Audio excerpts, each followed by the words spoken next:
Fui excluida de todas las reuniones familiares durante los últimos 6 años. Luego, mi hijo exigió que vendiera mi casa para cubrir $300,000 en deudas de mi ambiciosa nuera.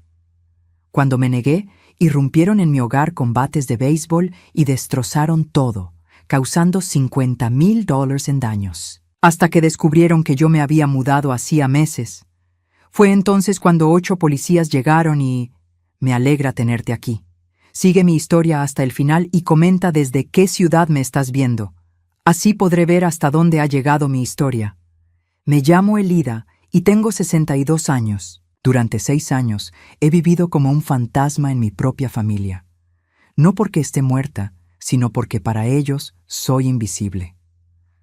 Todo comenzó cuando Rafael, mi único hijo, se casó con Elvira.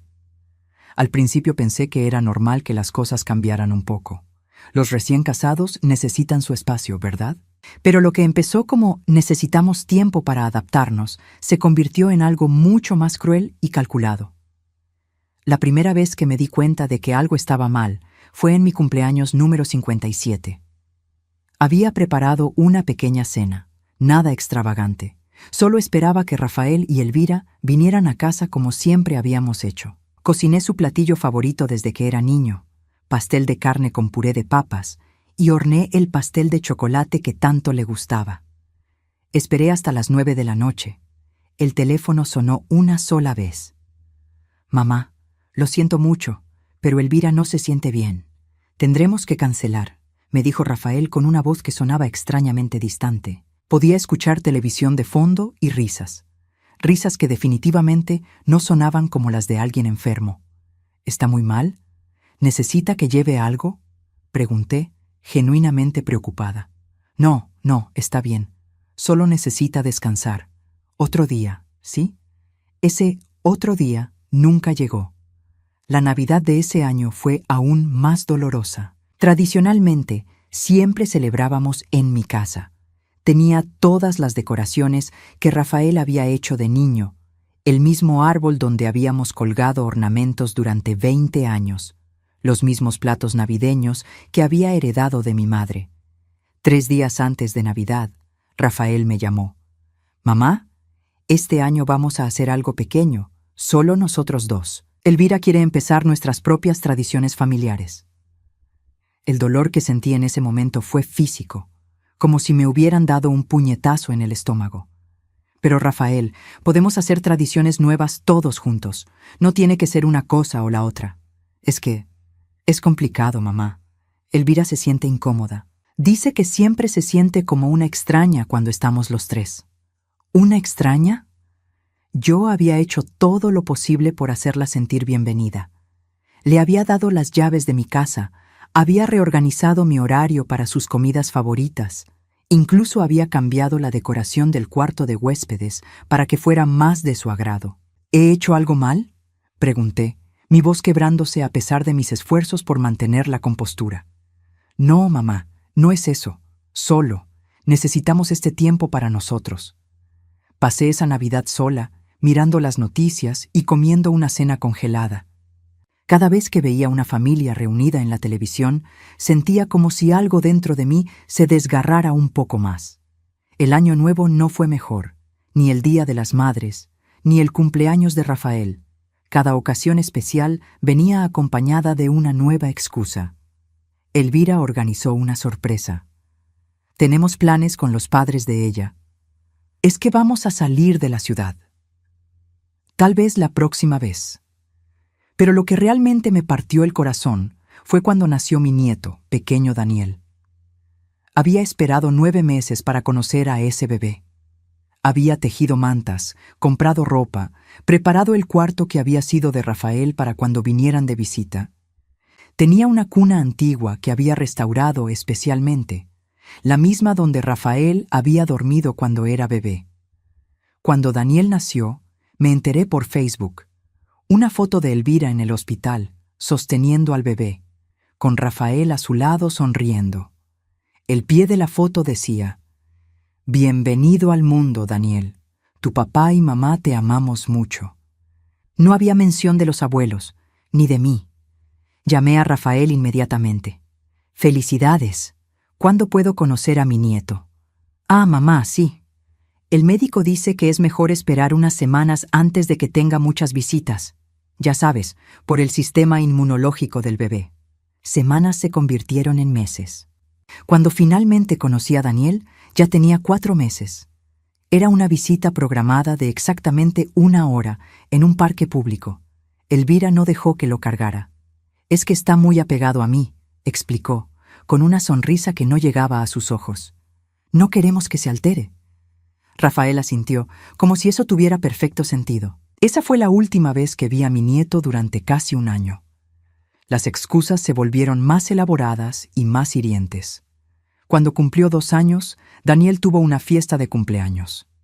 Me enteré porque una vecina, que era amiga de la hermana de Elvira, me contó que había visto las fotos en redes sociales. Elida, querida, ¿no fuiste a la fiesta de tu nieto? Vi que estuvo preciosa, en ese salón de fiestas tan elegante. Sentí como si el mundo se detuviera. No solo no había sido invitada, sino que habían gastado dinero en un salón de fiestas caro para una celebración a la que deliberadamente no me habían incluido. Esa noche llamé a Rafael. ¿Por qué no me dijiste sobre la fiesta de Daniel? Hubo una pausa larga, muy larga. Mamá, es que fue algo muy pequeño, principalmente niños de su edad. Pensamos que te aburriría. Rafael es mi nieto. Nunca me aburriría una celebración para él. Mira, mamá, Elvira está tratando de crear un ambiente, ya sabes, sin tensiones. A veces cuando estás ahí, ella se siente juzgada. ¿Juzgada por qué? ¿Qué he hecho para que se sienta juzgada? No es que hayas hecho algo específico, es solo. Tu presencia a veces es intensa. ¿Intensa? Esa palabra se clavó en mi corazón como un cuchillo. ¿Intensa por querer conocer a mi nieto? ¿Intensa por querer ser parte de la vida de mi hijo? Los meses siguientes fueron una lenta agonía. Llamadas no devueltas, mensajes de texto ignorados, invitaciones rechazadas con excusas cada vez más absurdas. El punto de quiebre llegó cuando Daniel cumplió 3 años. Esta vez ni siquiera me molestaron con excusas. Simplemente no existí. Vi las fotos en Facebook nuevamente. Una fiesta elaborada con tema de superhéroes, un pastel de 3 pisos, globos, payasos y lo que parecían ser al menos 50 invitados. Familiares de Elvira, amigos, vecinos, compañeros de trabajo de Rafael. Todos menos yo. En una de las fotos, Daniel llevaba un disfraz de Superman. Se veía exactamente como Rafael a esa edad, cuando yo le había hecho un disfraz similar para Halloween. La ironía era cruel. Mi nieto vestido como mi hijo solía vestirse, en una fiesta donde mi presencia era tan indeseada que ni siquiera merecía una invitación de cortesía. Esa noche, mientras miraba esas fotos una y otra vez, algo dentro de mí se rompió definitivamente. No era solo tristeza lo que sentía. Era una comprensión fría y clara de que esto no era accidental. No era una serie de malentendidos o de circunstancias desafortunadas. Era deliberado. Era cruel y había sido diseñado específicamente para hacerme daño. Pero lo que aún no sabía era que esto era solo el comienzo. Lo que estaba por venir haría que estos 6 años de exclusión parecieran solo un ensayo para algo mucho peor. 3 semanas después del cumpleaños de Daniel, Rafael apareció en mi puerta. No había llamado antes, no había avisado que vendría. Cuando abrí la puerta, me sorprendió ver su apariencia. Tenía ojeras profundas, su ropa estaba arrugada y había perdido peso. Parecía un hombre que llevaba mucho tiempo sin dormir bien. «Hola, mamá. ¿Puedo pasar?» Su voz sonaba diferente, tensa, casi desesperada. Lo invité a pasar y le preparé café, como solía hacer cuando era niño y venía a contarme sus problemas. Pero esta vez, cuando se sentó en la mesa de mi cocina, no parecía mi hijo. Parecía un extraño que llevaba la cara de Rafael. «Mamá, necesito hablar contigo sobre algo importante». Mi corazón se aceleró. Por un momento, pensé que tal vez había venido a disculparse. Tal vez había reflexionado sobre estos años de distanciamiento y había decidido que era hora de arreglar las cosas. Me equivoqué completamente. «Estamos en problemas financieros serios», comenzó, evitando mi mirada. Elvira y yo hemos acumulado algunas deudas. ¿Qué tipo de deudas?, pregunté, inmediatamente preocupada a pesar de todo lo que había pasado. Son muchas cosas: tarjetas de crédito, préstamos, algunas inversiones que no funcionaron como esperábamos. Algo en su tono me alertó. Rafael siempre había sido terrible para mentir, incluso de niño. Cuando trataba de ocultar algo, su voz se volvía monótona, como si estuviera leyendo de un guión. ¿Cuánto deben?, pregunté. Hubo una pausa larga, muy larga. $300,000. Se me cortó la respiración. $300,000. Era una cantidad obscena de dinero. ¿Cómo es posible que deban tanto dinero? Elvira tenía algunas oportunidades de negocio. Invirtió en una boutique, luego en un restaurante con una amiga, después en no sé qué cosa de bienes raíces. Todo se vino abajo. Mientras hablaba, podía ver cómo se inquietaba. Sus manos temblaban ligeramente y seguía mirando hacia la puerta, como si esperara que alguien apareciera. ¿Y qué tiene que ver esto conmigo?, pregunté, aunque ya empezaba a temer la respuesta. Mamá, necesitamos que vendas la casa. Las palabras cayeron entre nosotros como una bomba. Mi casa, la casa donde había vivido durante 35 años, la casa donde Rafael había crecido, la casa donde había cuidado a su padre hasta el día que murió, la casa que contenía cada recuerdo importante de mi vida. Rafael, esta casa no vale $300,000. Lo sabemos, pero es un comienzo. Elvira dice que con el dinero de la casa, más algunos préstamos adicionales, podemos resolver esto. ¿Más préstamos? ¿Cómo van a calificar para más préstamos si ya deben tanto dinero? Elvira tiene conexiones. Conoce gente que puede ayudarnos. Todo sonaba completamente irresponsable y peligroso, pero había algo más que me molestaba. ¿Por qué no han tratado de vender algunas de sus cosas primero? El carro de Elvira, por ejemplo. ¿No es nuevo? Es que lo necesita para su trabajo. ¿Qué trabajo? La última vez que supe algo, estaba buscando trabajo. Rafael se puso rojo. Tiene varios proyectos. Es complicado de explicar. Rafael, ¿cuándo compraron el carro de Elvira? No sé, hace unos meses. ¿Hace unos meses?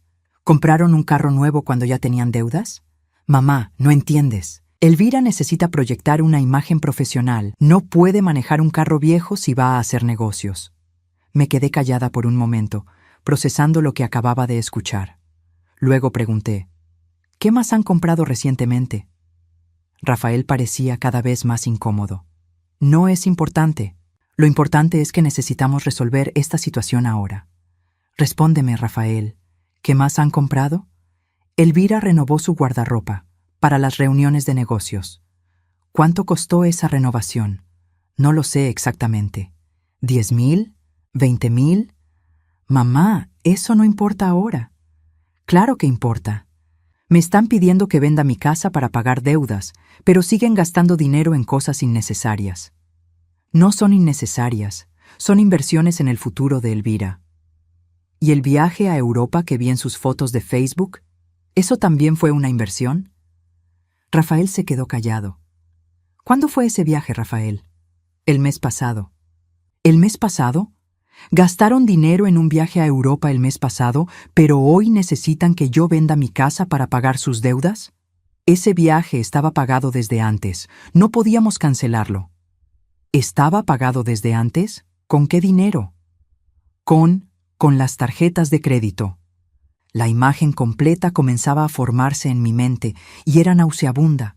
No había oportunidades de negocio fallidas. No había inversiones que salieron mal. Había gasto compulsivo, irresponsabilidad financiera y una completa falta de consideración por las consecuencias. Rafael, ¿desde cuándo saben que tienen este problema de dinero? Desde hace un tiempo. ¿Cuánto tiempo? Tal vez un año. ¿Un año? Y en ese año compraron un carro nuevo, ropa nueva, fueron de viaje a Europa e hicieron una fiesta cara para Daniel. Mamá, no es tan simple. Es exactamente así de simple. Lo interrumpí. Han estado gastando dinero que no tenían, viviendo una vida que no pueden costear, y ahora quieren que yo pague por esa irresponsabilidad vendiendo mi casa. No es así, mamá. Es solo que necesitamos ayuda. ¿Dónde estaba esa necesidad de ayuda cuando no me invitaban a las fiestas de mi nieto? ¿Dónde estaba cuando pasé 6 años siendo excluida de la familia? Rafael bajó la cabeza.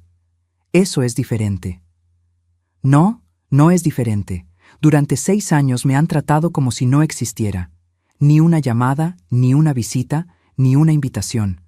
Pero ahora que necesitan dinero, de repente soy familia otra vez. Mamá, por favor, estamos desesperados.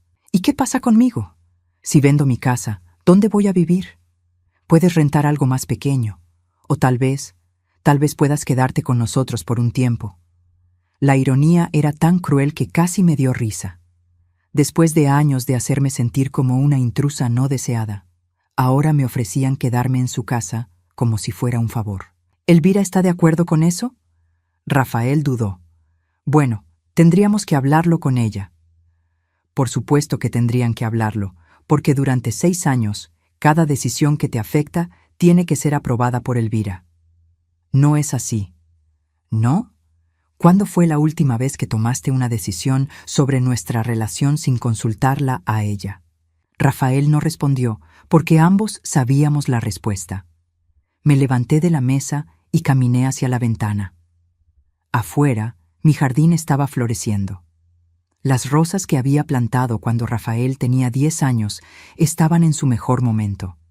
El árbol bajo el cual solíamos hacer picnics los domingos daba sombra al patio donde había pasado miles de tardes leyendo mientras él jugaba. Rafael, esta casa no está en venta. Mamá, por favor, si no hacemos algo pronto, van a embargar el carro de Elvira, van a cerrar su línea de crédito, van a enfrentar las consecuencias de sus decisiones, lo interrumpí, como todos los adultos responsables. Pero somos familia. Se supone que la familia se ayuda. Me volteé para mirarlo. ¿Somos familia? ¿Desde cuándo? Rafael se veía miserable, pero no respondió. La respuesta es no, Rafael. No voy a vender mi casa. No voy a destruir mi estabilidad financiera para pagar por los caprichos de Elvira. Entonces supongo que ya no te importamos, dijo, con un tono que reconocí inmediatamente.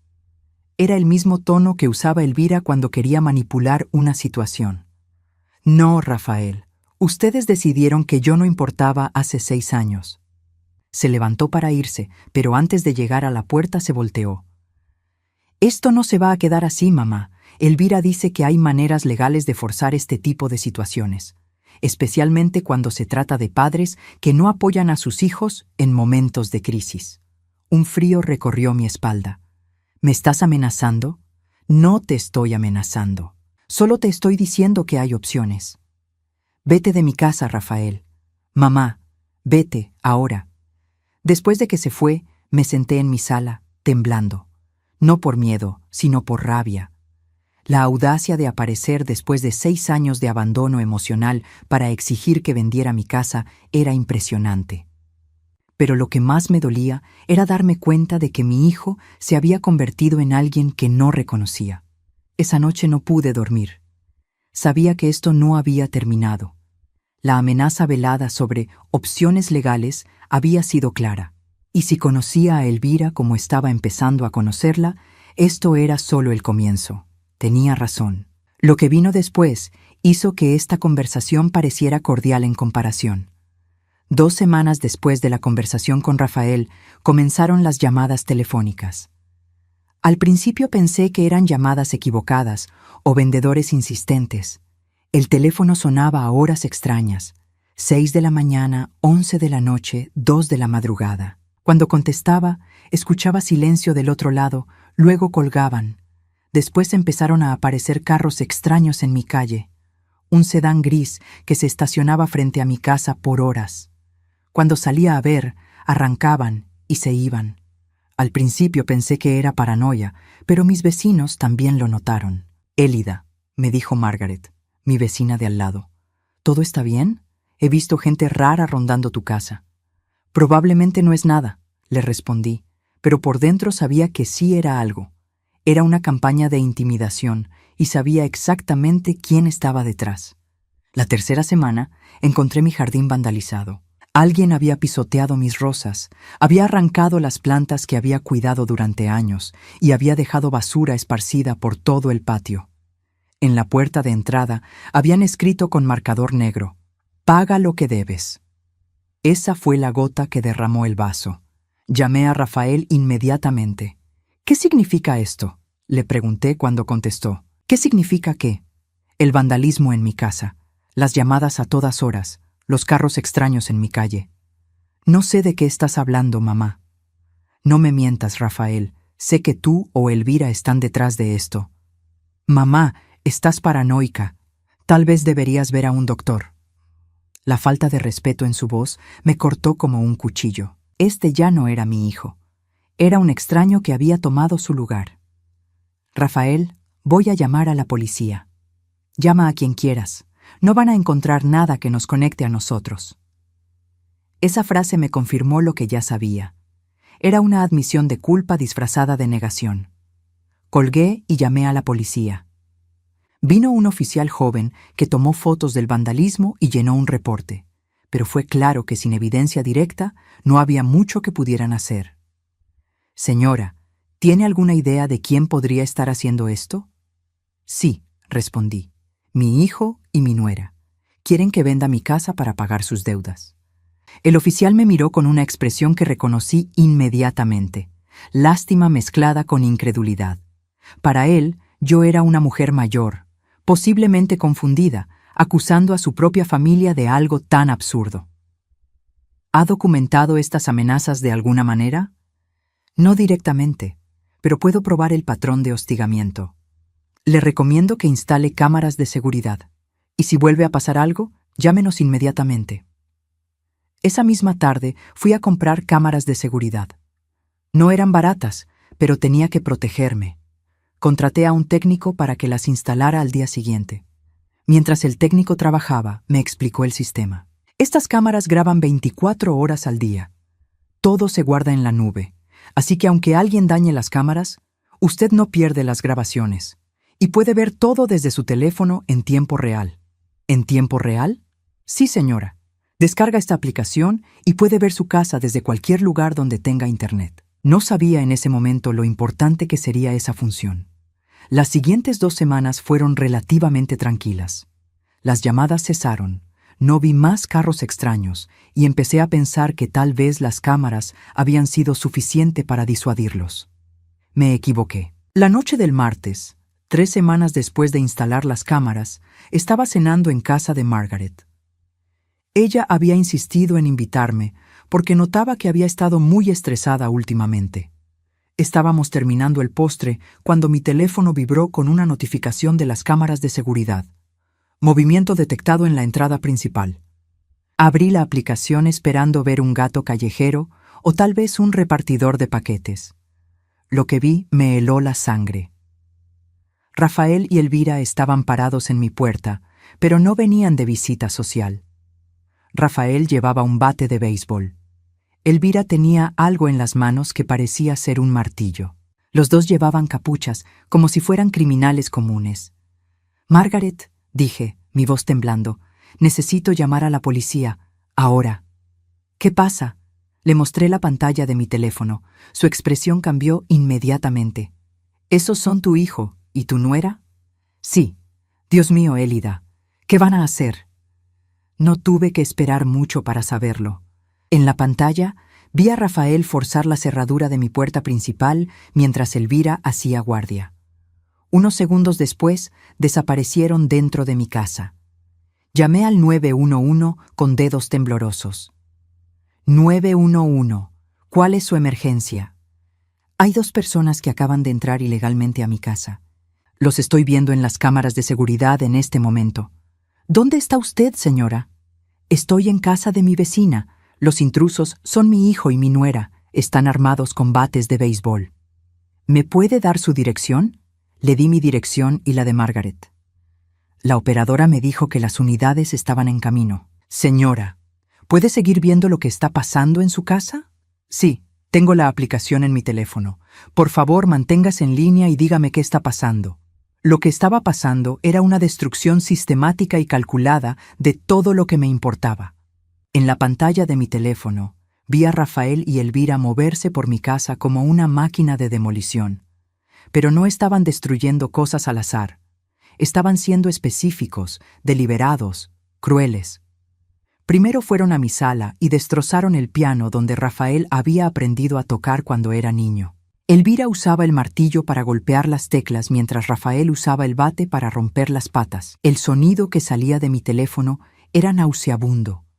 Madera rompiéndose, cuerdas de piano reventando, el eco hueco de la destrucción. Después se dirigieron a mi cuarto. Vi a Elvira abrir mi cómoda y sacar todas las fotografías familiares que guardaba ahí. Fotos de Rafael de bebé, fotos de su graduación, fotos de su boda, fotos de Daniel. Una por una las fue rompiendo y tirando al suelo. Rafael se quedó parado ahí, viendo, sin hacer nada para detenerla. «¿Qué están haciendo ahora?», preguntó la operadora. «Están destruyendo todas mis fotografías familiares», respondí, las lágrimas corriendo por mi cara. Pero lo peor estaba por venir. Se dirigieron a la habitación que había sido de Rafael cuando era niño, la que había conservado exactamente igual durante todos estos años. Ahí estaban todos sus trofeos de béisbol, sus libros favoritos, los dibujos que había hecho en la escuela que yo había enmarcado con tanto amor. Elvira comenzó a tirar todo al suelo.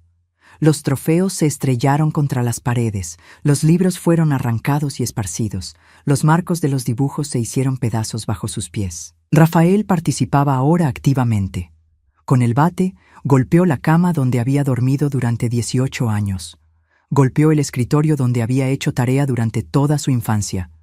Golpeó la lámpara que yo había comprado especialmente porque tenía la forma de una pelota de béisbol, su deporte favorito. «Las unidades están a 5 minutos de distancia», me informó la operadora.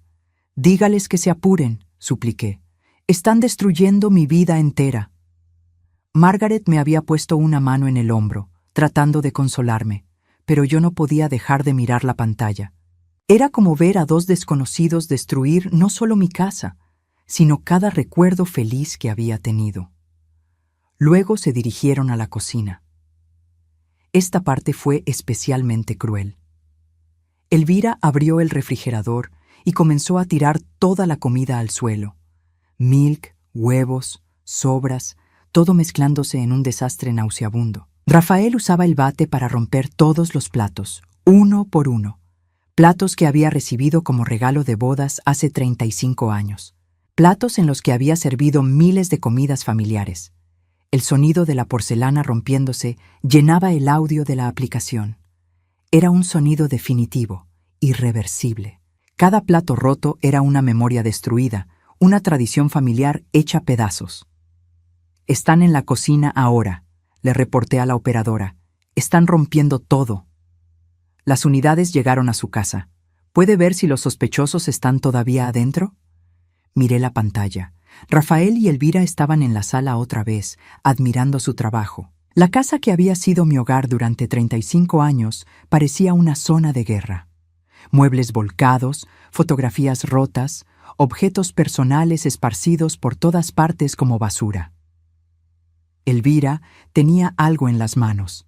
Al principio no pude ver qué era, pero cuando se acercó a la cámara del comedor, me di cuenta. Era el collar de perlas que mi madre me había dado el día de mi boda. El único objeto de valor real que tenía, tanto monetario como sentimental. Se lo puso, sonrió a la cámara como si supiera que yo estaba viendo, y luego se lo quitó y lo tiró al suelo. El sonido de las perlas rebotando contra el piso de madera fue como pequeñas balas en mi corazón. En ese momento, escuché sirenas. «Los policías están aquí», me dijo la operadora. En la pantalla vi el pánico instantáneo en las caras de Rafael y Elvira. Habían estado tan absortos en su destrucción que no habían escuchado las sirenas hasta que fue demasiado tarde. Corrieron hacia la puerta trasera, pero era demasiado tarde. A través de las cámaras exteriores podía ver que los oficiales ya habían rodeado la casa. Los siguientes minutos fueron un torbellino de actividad. Vi luces rojas y azules reflejándose en las ventanas rotas de mi casa. Escuché gritos de «¡Policía! ¡Salgan con las manos arriba!». Y luego vi algo que nunca pensé que vería: a mi hijo esposado, siendo llevado a una patrulla como un criminal común. Porque eso era exactamente lo que se había convertido. El daño total fue estimado en $50,000. $50,000 de destrucción deliberada, calculada, diseñada no solo para intimidarme, sino para borrar cada evidencia de que Rafael había sido alguna vez mi hijo amoroso. Pero habían cometido un error muy grande. No sabían que yo no había estado en casa para verlo en persona. No sabían que había estado en un lugar seguro, documentando cada segundo de su crimen. Y no sabían que esto era exactamente lo que había estado esperando que hicieran. Porque 3 meses antes, cuando las llamadas telefónicas habían comenzado, había tomado una decisión que cambiaría todo. Una decisión que ellos descubrirían muy pronto, de la manera más impactante posible. Tengo que retroceder 3 meses para explicar lo que realmente había estado pasando. Porque mientras Rafael y Elvira pensaban que me estaban acorralando, yo había estado preparándome para exactamente este momento. Todo comenzó el día después de que Rafael me amenazó con opciones legales. Esa noche, después de que se fue, me quedé despierta hasta muy tarde pensando. No sobre si iba a vender mi casa, esa decisión ya estaba tomada, sino sobre lo que vendría después. Conocía a Elvira lo suficiente, incluso con nuestro contacto limitado, para saber que no se rendiría fácilmente. Había visto cómo manipulaba las situaciones, cómo siempre conseguía lo que quería, y había visto cómo Rafael se había convertido en su títere dispuesto. Si yo no cedía voluntariamente, intentarían forzarme. Y cuando intentaran forzarme, probablemente harían algo estúpido, algo ilegal. Al día siguiente llamé a un abogado. «Señora Torres», me dijo Thomas Chen, el abogado que me había ayudado con el testamento de mi esposo, «¿en qué puedo ayudarla?» «Necesito protección legal contra mi propio hijo», le dije. Nunca pensé que tendría que pronunciar esas palabras. Le expliqué toda la situación: los 6 años de exclusión, la demanda de dinero, las amenazas veladas. Thomas escuchó sin interrumpir, tomando notas. «¿Ha documentado alguna de estas interacciones?», me preguntó. «No, pero puedo empezar a hacerlo». «Eso sería muy inteligente. También recomiendo que considere algunas medidas de protección adicionales». ¿Cómo qué? Primero, necesita cámaras de seguridad. Si intentan intimidarla o hostigarla, necesitamos evidencia. Segundo, sugiero que considere temporalmente mudarse a un lugar seguro. ¿Mudarse? ¿Por qué? Porque si están desesperados por dinero y creen que intimidándola pueden conseguir que venda la casa, es posible que escalen la situación. Y usted no quiere estar en casa si eso sucede. Thomas me explicó algo que nunca había considerado. Si yo no estaba físicamente presente cuando cometieran cualquier crimen, sería mucho más fácil procesarlos legalmente. Mi presencia podría complicar las cosas, especialmente si resultaba lastimada. «Pero si yo no estoy ahí», protesté, «¿cómo voy a probar lo que hicieron?» «Con las cámaras. Y créame, si realmente planean hacer algo drástico, lo van a hacer sin importar si usted está ahí o no. Pero si usted está segura en otro lugar, documentando todo, tendremos un caso mucho más sólido». Esa tarde comencé a buscar un lugar temporal donde quedarme. Margaret, mi vecina, había sido viuda durante 5 años y vivía sola en una casa demasiado grande para ella. Cuando le expliqué mi situación, inmediatamente me ofreció quedarme con ella. «Elida, no voy a permitir que te quedes sola mientras esos dos planean quién sabe qué», me dijo firmemente. «Tienes el cuarto de huéspedes por el tiempo que necesites». El siguiente paso fue instalar las cámaras de seguridad. Pero no solo instalé las cámaras obvias que el técnico me había mostrado. También mandé instalar cámaras ocultas en lugares estratégicos. Cámaras que ni siquiera alguien que conociera mi casa pensaría buscar. Thomas me había recomendado esto específicamente. Si van a cometer un crimen, me había explicado, van a buscar las cámaras obvias y tal vez traten de desactivarlas. Pero las cámaras ocultas captarán todo y ellos nunca sabrán que están siendo grabados. Tenía cámaras escondidas en marcos de fotos, en plantas artificiales, incluso en un reloj de pared. Cada ángulo de mi casa estaba cubierto. Pero la parte más importante del plan era la más arriesgada. Tenía que hacer que pareciera que yo seguía viviendo en la casa. Durante las siguientes 2 semanas desarrollé una rutina cuidadosa. Cada mañana iba a mi casa, movía las cortinas, prendía y apagaba luces en diferentes momentos del día y dejaba mi carro en la entrada por períodos variados. Para cualquiera que estuviera vigilando, parecería que yo seguía viviendo mi vida normal. En realidad, cada noche regresaba a casa de Margaret. ¿No te sientes mal por engañarlos así?, me preguntó Margaret una noche mientras cenábamos. Margaret, le respondí, después de 6 años de ser tratada como si no existiera, después de las amenazas, después del hostigamiento, ya no me siento mal por nada que tenga que hacer para protegerme. Y era verdad. Había llegado a un punto donde mi supervivencia emocional y física era más importante que cualquier lealtad familiar malentendida. La tercera semana, cuando comenzaron las llamadas telefónicas y aparecieron los carros extraños, supe que mi instinto había sido correcto. Estaban escalando la situación exactamente como Thomas había predicho. Cada incidente lo documenté meticulosamente. Tomé fotos de los carros extraños, grabé las llamadas cuando era posible, fotografié el vandalismo en mi jardín. Estaba construyendo un caso, pieza por pieza. Thomas revisaba toda la evidencia semanalmente.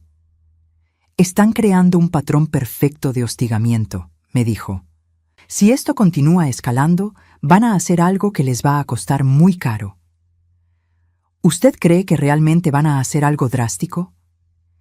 Elida, una persona que está dispuesta a hostigar a su propia madre para conseguir dinero, es una persona que está dispuesta a casi cualquier cosa. Manténgase segura y mantenga las cámaras grabando. La noche de la invasión, cuando vi a Rafael y Elvira acercarse a mi casa con bates de béisbol, sentí una mezcla extraña de terror y vindicación. Terror porque estaba viendo a mi propio hijo convertirse en un criminal. Vindicación porque había tenido razón al prepararme para este momento. Mientras los veía destruir mi casa, mientras veía a Rafael romper los trofeos que yo había atesorado, mientras veía a Elvira destrozar las fotografías de su propia familia, algo dentro de mí se endureció completamente. Ya no era solo protección personal, era justicia. Cuando los policías llegaron y arrestaron a Rafael y Elvira, tenía más que suficiente evidencia para asegurarme de que enfrentaran las consecuencias completas de sus acciones. Pero antes de ir a la estación de policía para dar mi declaración, hice una llamada más. «Thomas», le dije, «ha pasado exactamente lo que usted predijo. ¿Tiene todo documentado? Cada segundo, en alta definición y con audio claro».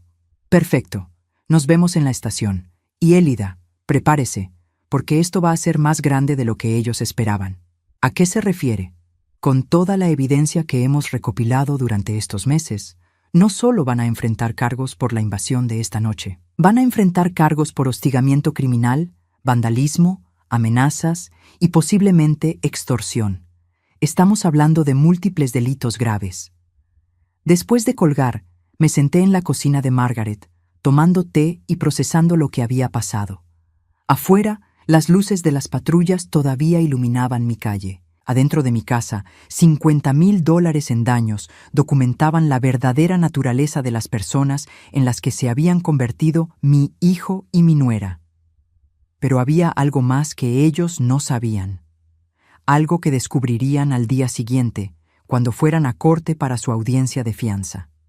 El plan no había sido solo documentar sus crímenes. El plan había sido asegurarme de que cuando finalmente mostraran su verdadera naturaleza, las consecuencias fueran permanentes e irreversibles. Y mañana, cuando se dieran cuenta de lo que realmente había estado pasando estos últimos 3 meses, cuando entendieran que cada paso que habían dado había sido anticipado y documentado, cuando se enfrentaran a la realidad de que habían destruido sus propias vidas mientras trataban de destruir la mía, ese sería el momento en que finalmente entenderían con quién habían estado jugando. Porque resulta que cuando una mujer de 62 años ha sido empujada más allá de su límite, cuando ha sido traicionada por las únicas personas que debían amarla incondicionalmente, cuando ha sido amenazada y hostigada en su propia casa, Esa mujer puede ser mucho más formidable de lo que cualquiera hubiera imaginado. Y estaban a punto de descubrirlo de la manera más dura posible. La mañana después de la invasión, me desperté en casa de Margaret sintiéndome extrañamente tranquila. Había dormido mejor de lo que había dormido en meses. Por primera vez en 6 años, sabía exactamente dónde estaba parada con mi familia. Ya no había dudas, ya no había esperanzas falsas, ya no había la tortura de preguntarme si tal vez yo era el problema. A las 8 de la mañana, Thomas me llamó. Elida, la audiencia de fianza es a las 2 de la tarde. ¿Está lista para esto? Más que lista, le respondí. Bien, porque tengo noticias que creo que le van a gustar. El fiscal ha revisado toda la evidencia que proporcionamos, incluyendo las grabaciones de las últimas 3 semanas. No solo van a procesar por la invasión de anoche. ¿Qué más? Hostigamiento criminal en primer grado, vandalismo criminal, amenazas terroristas, intento de extorsión y destrucción maliciosa de propiedad. Estamos hablando de 6 cargos criminales separados, algunos de ellos delitos graves. Sentí una satisfacción fría extendiéndose por mi pecho. ¿Qué significa eso en términos prácticos? Significa que si son condenados de todos los cargos, Rafael está viendo entre 5 y 10 años de prisión. Elvira, como la aparente instigadora, podría enfrentar incluso más tiempo. ¿Y la fianza? Con múltiples delitos graves y evidencia de un patrón de escalada criminal, voy a argumentar que son un peligro para la comunidad y especialmente para usted. Voy a pedir que se les niegue la fianza completamente. Después de colgar, me vestí cuidadosamente para la corte. Quería verme exactamente como lo que era. Una mujer respetable de 62 años que había sido victimizada por su propia familia. Nada dramático, nada vengativo, solo dignidad silenciosa. Margaret insistió en acompañarme. «No vas a enfrentar esto sola», me dijo firmemente. Llegamos a la corte 1 hora antes de la audiencia. Thomas ya estaba ahí, revisando los documentos con el fiscal. «Elida», me dijo Thomas cuando me acerqué, «quiero presentarle a la fiscal Patricia Morales. Ella va a manejar el caso». Patricia Morales era una mujer de unos 40 años con una presencia que inmediatamente inspiraba confianza. Cuando me estrechó la mano, su apretón era firme y su mirada directa. «Señora Torres», me dijo, «rara vez veo casos con evidencia tan completa y convincente. Su preparación va a hacer que este caso sea muy fácil de procesar». «Solo quiero que enfrenten las consecuencias de lo que hicieron», le respondí. «Lo van a hacer, le puedo asegurar eso». Cuando entramos a la sala de la corte, vi a Rafael y Elvira por primera vez desde la noche anterior. Estaban sentados en la mesa de la defensa, vestidos con los uniformes naranjas de la cárcel. Rafael no me miró cuando entré, pero Elvira sí. La mirada que me dirigió era puro veneno. Su abogado era un hombre joven que parecía abrumado. Obviamente no había tenido mucho tiempo para prepararse. Cuando el juez entró, todos nos pusimos de pie. El juez Harrison era un hombre mayor con cabello gris y una expresión seria que sugería que había visto todo tipo de casos durante su carrera. «Este es el caso del Estado contra Rafael Torres y Elvira Torres», anunció el secretario. «Audiencia de fianza para múltiples cargos criminales». El fiscal Morales se levantó primero.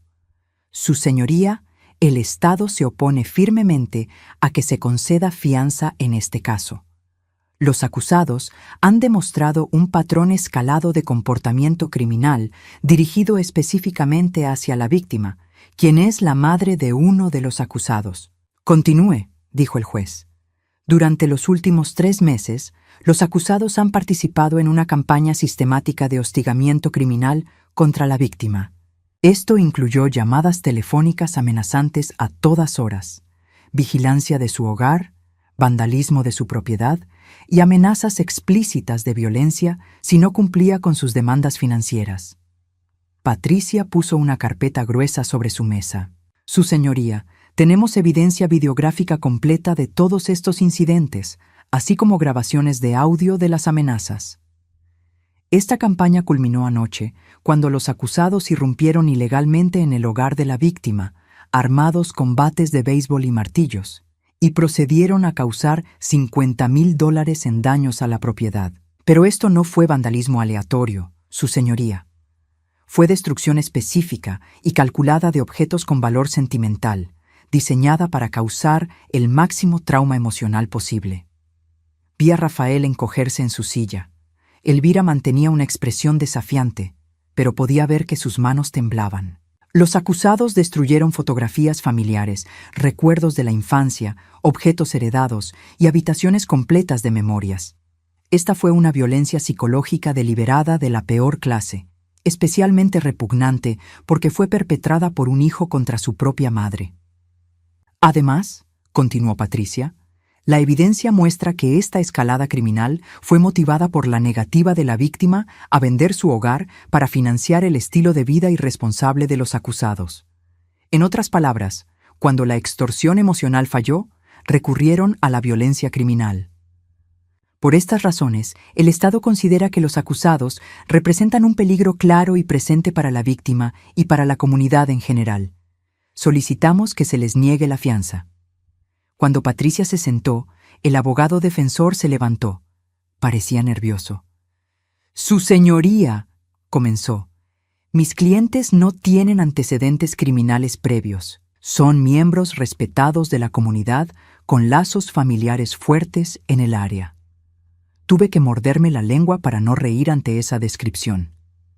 La situación de anoche fue un malentendido que se salió de control. Mis clientes estaban bajo estrés financiero extremo y actuaron impulsivamente. No representan una amenaza para nadie. ¿Un malentendido?, interrumpió el juez, claramente escéptico. ¿Llamaría usted malentendido a una invasión premeditada con armas para causar $50,000 en daños? Su Señoría, mis clientes están dispuestos a pagar restitución completa por cualquier daño. ¿Con qué dinero?, preguntó el juez secamente.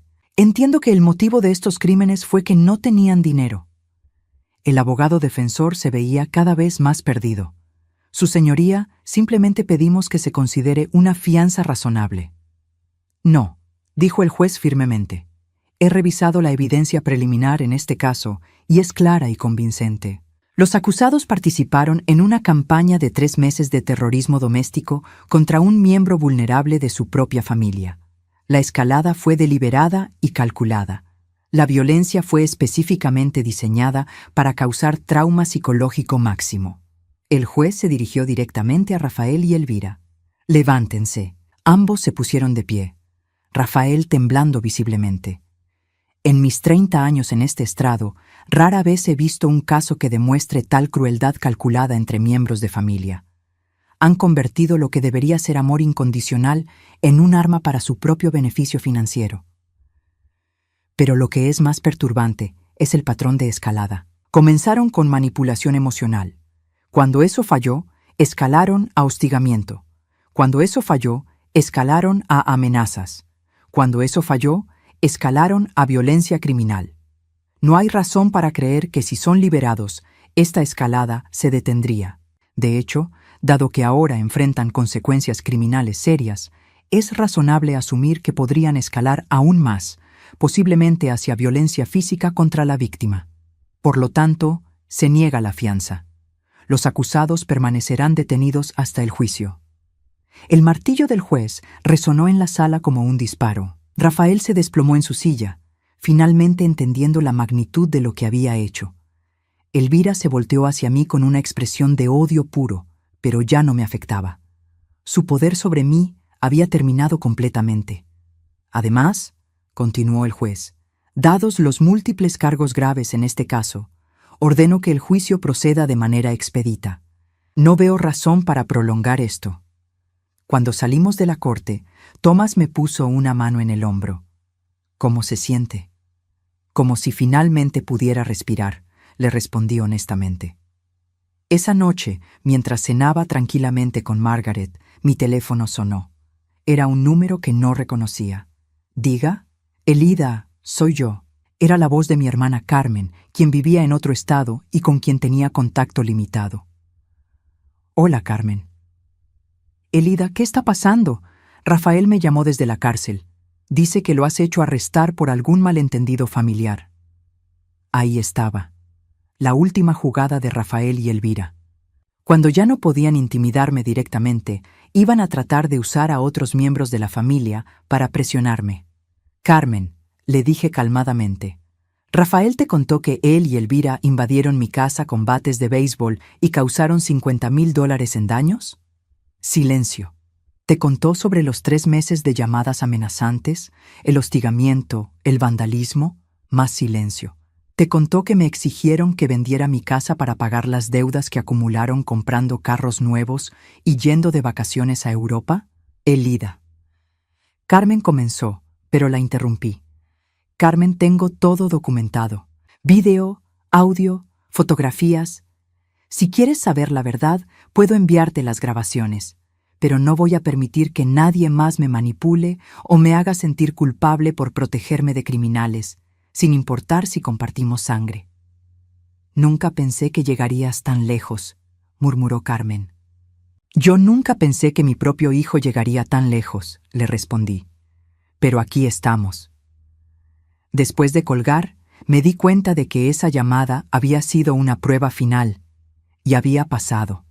Ya no iba a permitir que nadie me hiciera sentir culpable por exigir respeto básico y seguridad personal. La semana siguiente, el abogado de Rafael y Elvira intentó negociar un acuerdo. Querían declararse culpables de cargos menores a cambio de tiempo de servicio comunitario y restitución. ¿Qué opina?, me preguntó Tomás. No, le respondí sin vacilar. Van a enfrentar las consecuencias completas de cada crimen que cometieron. ¿Está segura? Un juicio puede ser emocionalmente agotador. Tomás, durante 6 años fui emocionalmente agotada por su crueldad. Durante 3 meses fui emocionalmente agotada por su campaña de terror. Un juicio donde finalmente se dice la verdad va a ser un alivio, no una carga. Y tenía razón, porque lo que vino después no fue solo justicia, fue liberación completa. El juicio duró solo 3 días. Con toda la evidencia que habíamos recopilado, no había mucho que debatir. Los videos eran claros, las grabaciones de audio eran incriminatorias y el patrón de escalada criminal estaba perfectamente documentado. El primer día fue el más difícil para mí emocionalmente. Tuve que sentarme en esa sala de corte y escuchar a los abogados de Rafael y Elvira tratar de justificar lo injustificable. Argumentaron estrés financiero extremo y decisiones impulsivas bajo presión. Pintaron a sus clientes como víctimas de las circunstancias en lugar de lo que realmente eran, criminales calculadores. Pero cuando llegó mi turno de testimoniar, estaba completamente preparada. Patricia Morales me guió a través de mi testimonio metódicamente. Comenzamos con los 6 años de exclusión familiar, estableciendo el patrón de abuso emocional. Luego cubrimos la demanda de dinero, las amenazas, el hostigamiento y finalmente la invasión. Señora Torres, me preguntó Patricia, ¿en algún momento durante estos 3 meses consideró ceder a sus demandas? No, respondí claramente, porque entendí que esto no era realmente sobre dinero, era sobre control. Si hubiera vendido mi casa, habría habido otra demanda, otro ultimátum, otra forma de manipulación. El dinero nunca habría sido suficiente porque el verdadero objetivo era quebrar mi espíritu. ¿Cómo se sintió al ver las grabaciones de la destrucción de su hogar? Pensé cuidadosamente antes de responder. Me sentí triste por la pérdida de los objetos, especialmente las fotografías que no se pueden reemplazar. Pero más que nada, me sentí aliviada. ¿Aliviada? Aliviada porque finalmente había evidencia irrefutable de quiénes se habían convertido realmente. Durante años me pregunté si tal vez yo era el problema, si tal vez era demasiado exigente o difícil. Ver esa grabación me confirmó que el problema nunca fui yo. Cuando el abogado defensor trató de interrogarme, intentó usar la típica estrategia de hacer que la víctima se sintiera culpable.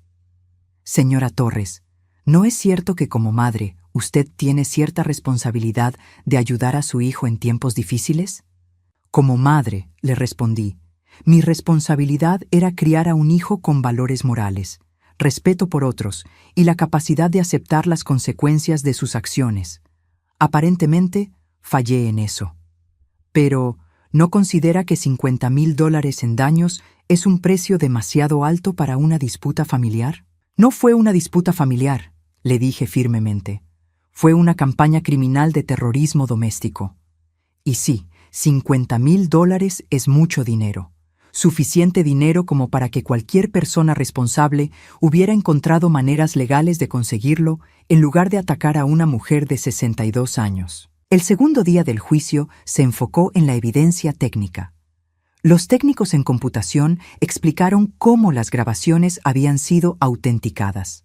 Los investigadores de la escena del crimen mostraron fotos del daño.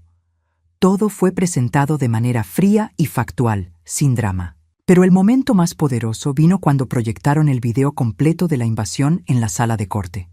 Watching Rafael, mi propio hijo, usar un bate de béisbol para destruir sistemáticamente los recuerdos de su propia infancia fue devastador.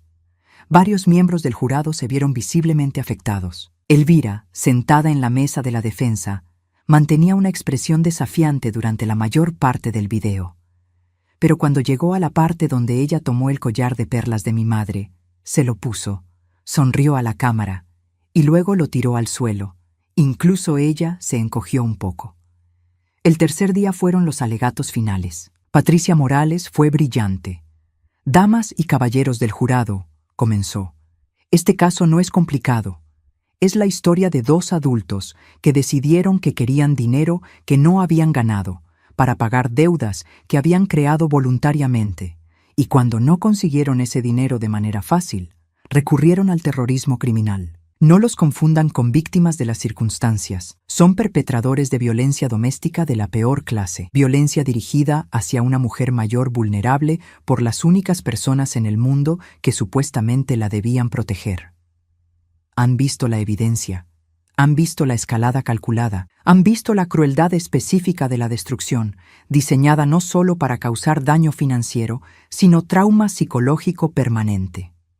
La señora Torres tuvo que esconderse en la casa de su vecina por 3 meses, viviendo con miedo de su propio hijo. Tuvo que instalar cámaras de seguridad para protegerse de su propia familia. Tuvo que documentar meticulosamente cada amenaza porque sabía que nadie le creería si no tenía pruebas absolutas. ¿Y saben qué es lo más triste de todo esto?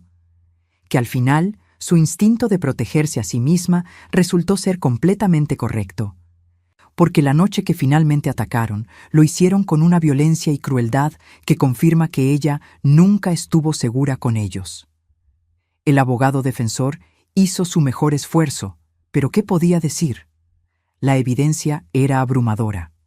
El jurado deliberó durante menos de 2 horas. ¿Ha llegado el jurado a un veredicto?, preguntó el juez. Sí, su señoría, respondió la presidenta del jurado. En el caso del Estado contra Rafael Torres, en el cargo de invasión criminal en primer grado, ¿cómo encuentra el jurado? Culpable. En el cargo de destrucción maliciosa de propiedad, culpable. 1 por 1, cada cargo. Culpable, culpable, culpable. 6 cargos contra Rafael, todos culpable. 7 cargos contra Elvira, todos culpable. Cuando leyeron el último veredicto, sentí como si un peso enorme se hubiera levantado de mis hombros. No era venganza lo que sentía, era justicia, era validación. Era la confirmación de que mi percepción de la realidad había sido correcta todo el tiempo. Rafael lloraba abiertamente. Elvira mantenía esa expresión desafiante, pero podía ver el pánico en sus ojos. La sentencia vino 2 semanas después. Rafael recibió 5 años de prisión, con posibilidad de libertad condicional después de 3 años si completaba programas de rehabilitación. Elvira, como la instigadora principal, recibió 8 años. Pero las consecuencias legales eran solo una parte de la historia. Lo que realmente me dio paz fue lo que pasó después. Regresé a mi casa una semana después de la sentencia. El seguro había cubierto la mayoría de los daños y había contratado a una empresa de remodelación para restaurar todo, pero decidí hacer algunos cambios. El cuarto que había sido de Rafael lo convertí en una oficina. No porque quisiera borrar sus recuerdos, sino porque quería crear nuevos recuerdos. recuerdos que fueran solo míos. La sala donde había tenido el piano la rediseñé completamente. Compré muebles nuevos, pinté las paredes de un color diferente y creé un espacio que reflejara la persona en la que me había convertido, no la persona que había sido. Pero el cambio más importante no fue físico, fue emocional. Por primera vez en años, no tenía miedo. No tenía ansiedad sobre cuándo sonaría el teléfono con otra crisis manufacturada. No tenía que caminar de puntitas alrededor de los sentimientos de otras personas. No tenía que justificar mis decisiones a nadie. Era libre. Margaret y yo nos volvimos aún más cercanas después de todo lo que habíamos pasado juntas. Comenzamos una rutina de cenas semanales, a veces en mi casa, a veces en la suya. Desarrollamos una amistad profunda basada en respeto mutuo y experiencias compartidas. ¿Alguna vez te arrepientes?, me preguntó Margaret una noche mientras bebíamos té en mi jardín restaurado. ¿De qué? De llevar esto tan lejos, de no tratar de arreglar las cosas con ellos. Lo pensé por un momento. Margaret, durante 6 años traté de arreglar cosas que yo no había roto. Traté de ganarme amor que debería haber sido incondicional. Traté de ser suficiente para personas que habían decidido que yo nunca sería suficiente. Esto no se trataba de una disputa familiar que se salió de control.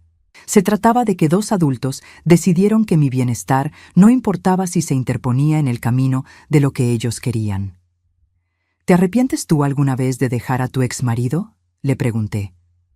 Margaret había dejado a su esposo 10 años antes, después de descubrir que había estado teniendo aventuras durante años. Nunca, me respondió inmediatamente, ni un solo día. Es lo mismo. A veces la única manera de salvarte a ti misma es alejarte de la gente que te está destruyendo, sin importar quiénes sean.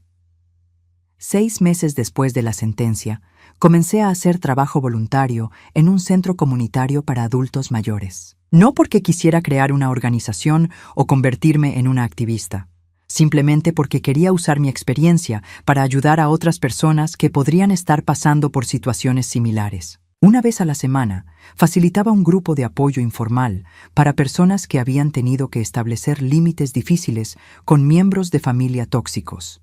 No era terapia profesional, solo un espacio seguro donde la gente podía hablar sin ser juzgada. Mi hija dice que soy una mala madre porque no le doy dinero para drogas, compartió una mujer llamada Rose durante una de nuestras sesiones. Mi hijo dice que si realmente lo amara, le dejaría vivir en mi casa sin pagar renta, sin trabajar y sin seguir ninguna regla, dijo otro participante llamado Frank.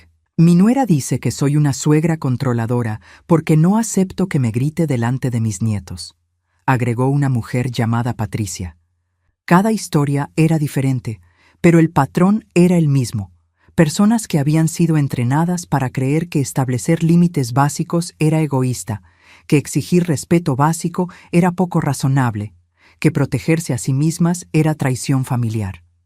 Lo que aprendí, les dije durante una sesión, es que la gente que realmente te ama no te pide que te destruyas a ti misma para hacerlos felices. El amor real no viene con ultimátums. Un año después del juicio, estaba trabajando en mi jardín cuando vi un carro familiar estacionarse enfrente de mi casa. Era mi hermana Carmen. No había hablado con ella desde aquella llamada telefónica después de la audiencia de fianza. Carmen se acercó lentamente, con una expresión que no pude leer. «Élida», me dijo cuando llegó a la puerta de mi jardín. «Carmen, ¿puedo hablar contigo?». La invité a pasar. Preparé café, como había hecho automáticamente durante décadas cuando recibía visitas familiares. «He estado siguiendo el caso», me dijo después de un silencio largo. Leí los reportes de los periódicos, vi algunas de las grabaciones que la fiscal mostró públicamente. No respondí, solo esperé. Tenías razón, dijo finalmente. No sabía cuán malo había sido todo. Carmen, durante 6 años traté de decirle a la familia que algo estaba mal. Nadie me escuchó porque era más fácil creer que yo era el problema. Lo sé, y lo siento. ¿Qué quieres, Carmen? Quiero que sepas que entiendo por qué hiciste lo que hiciste. Y quiero que sepas que si alguna vez necesitas algo, puedes llamarme. Era un gesto pequeño, pero significativo. No cambió nada fundamental sobre mi situación, pero me recordó que no toda mi familia había estado perdida. Gracias, le dije. Eso significa mucho. Después de que Carmen se fue, me senté en mi jardín, mirando las flores que había plantado durante los últimos meses. Eran variedades nuevas, colores que nunca había tenido antes. Todo mi jardín se había convertido en algo diferente, algo que reflejaba la persona que era ahora en lugar de la persona que había sido. Mi teléfono sonó. Era un número local que no reconocía. Diga. Señora Torres, habla Janet Martínez. Soy trabajadora social del centro correccional. Rafael Torres me pidió que la llamara. Mi corazón se aceleró, pero mi voz se mantuvo calmada. ¿Qué necesita? Él quiere saber si usted estaría dispuesta a visitarlo. Dice que quiere disculparse. Lo pensé por un momento. Parte de mí, la parte que había sido madre durante tantos años, quería decir que sí. Quería creer que tal vez la prisión lo había cambiado, que tal vez finalmente entendía lo que había hecho. Pero la parte más sabia de mí, la parte que había aprendido a protegerse, sabía mejor. No, le dije a Janet. No estoy interesada en una visita. ¿Puedo preguntarle por qué?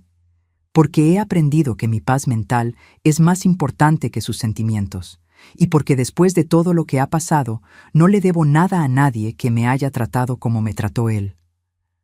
Después de colgar, no me sentí triste, no me sentí culpable, me sentí empoderada. Esa noche, mientras cenaba sola en mi comedor restaurado, reflexioné sobre todo el camino que había recorrido. Desde la mujer que había tolerado 6 años de exclusión silenciosa, hasta la mujer que había tenido el coraje de documentar meticulosamente los crímenes de su propia familia, hasta la mujer que ahora podía rechazar una disculpa sin sentirse culpable. No había sido fácil. Había requerido una fortaleza que no sabía que tenía, pero había valido la pena, porque al final había aprendido la lección más importante de todas, que a veces la única manera de salvar tu vida es estar dispuesta a perder a las personas que están tratando de destruirla. Y por primera vez en más años de los que podía contar, estaba completamente en paz con la mujer que veía en el espejo cada mañana. Era libre, era fuerte y era suficiente, exactamente como había sido siempre.